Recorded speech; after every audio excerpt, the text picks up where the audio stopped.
جابر ابن عبداللہ انصاری، یہ ان کی روایت ہے نا. جابر ابن عبداللہ انصاری اہل بیت کے اتنا کلوز ہیں کہ حدیث قصہ جابر ابن عبداللہ انصاری کی روایت میں ہے. آج اس کے بارے میں بھی لوگ ڈاؤٹ پیدا کر رہے ہیں، یہ حدیث اتھینٹک ہے کہ اتھینٹک نہیں ہے، اس کے راوی ریلائبل ہے کہ ریلائبل نہیں ہے. پورا ٹاپک ہے جس کے اوپر بات کرنے کا ٹائم نہیں. اور دوسری جانب اہل بیت سے اتنے کلوز ہیں یہ کہ حدیث قصہ جو شہزادی کی حدیث ہے وہ جابر کے تھرو ہم تک آئی. اس کا پہلا نیریٹر جابر ابن عبداللہ انصاری، اور دوسری جانب کربلا کا پہلا زائر بھی جابر ابن عبداللہ انصاری. کربلا میں سب سے پہلے جس نے امام حسین کی قبر کی زیارت کی ہے وہ جابر ابن عبداللہ انصاری. اور جو دنیا میں پہلی اسلامک اسٹیٹ قائم ہوئی مدینے میں، اس کے کریشن میں بھی سب سے اہم رول جابر ابن عبداللہ انصاری کا.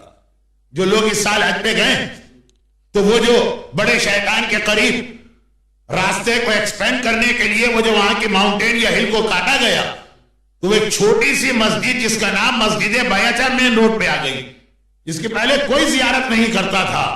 ہاں ہم لوگ 20 سال سے جا رہے ہیں لیکن نارمل ویسٹ سے آنے والے کو پتہ ہی نہیں تھا کہ وہاں پہ ایک مسجد ہے. کہ وہی مسجد ہے جہاں جابر ابن عبداللہ انصاری ڈیورنگ حج رسول خدا کو فارمل انویٹیشن دیا کہ مکے والے آپ کے دشمن ہیں، آپ ہمارے شہر مدینے میں آئیے، وی پروٹیکٹ یو.